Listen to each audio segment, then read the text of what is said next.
અલ્લન, જા અને પોતાના ગુરુ ભૈરવને કહી દે, દેવીની તરસ છુપાવવા માટે જે રક્ત જોઈએ છે ને, એ રક્ત મારું નહીં હોય. અને કહેજે કે કોઈ ધર્મ વધ કરવાનું નથી શીખવતો.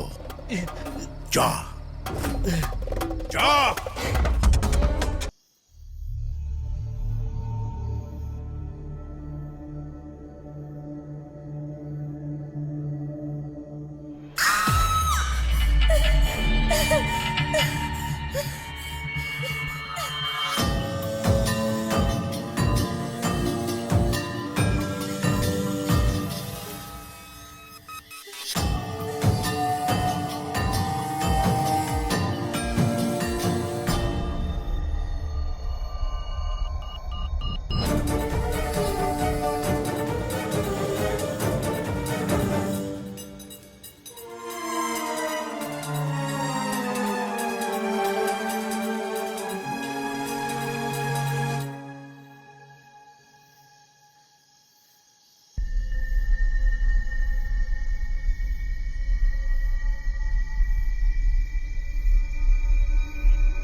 અબ્દુલ્લા, ઉસ્તાદ, એમના પર કોઈ સંકટ આવવાનું છે.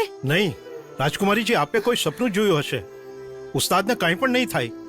ઉસ્તાદનો જીવ લેવા માટે માં ભદ્રકાલીએ ખુદ આવવું પડશે, અને આવું થયું તો ઉસ્તાદ માની સામે પોતાના પ્રાણ ત્યાગી દેશે. અબ્દુલ્લા, બાપુના ગયા પહેલા પણ મને આવું જ સપનું આવ્યું હતું કે અભિમન્યુએ બાપુને કચડીને મારી નાખ્યા. રાજકુમારીજી, આપ જઈને આરામ કરો. ઉસ્તાદ આ સમયે કોઈ મંદિરના દરવાજા પર શાંતિથી સૂઈ રહ્યા હશે.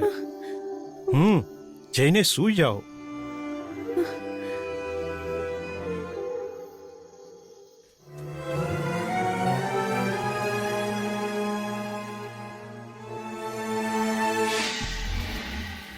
કોણ છે ત્યાં? જવાબ કેમ નથી દેતા?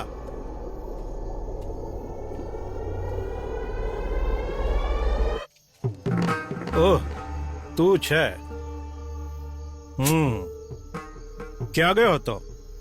બહુ થાકેલો લાગે છે. તારા રાક્ષસ બાપે કોઈ જાળમાં ફસાઈ દીધો છે. જવાબ કેમ નથી દેતું? તને જ પૂછી રહ્યો છું, જવાબ આપ. હાથીની પૂંછનો વાળ લઈ ગયો હતો ને? સારું થયું મેં ઓળખી લીધો, નહીં તો આ ચાકુ તારી છાતીમાં હોત. ચાલ જા.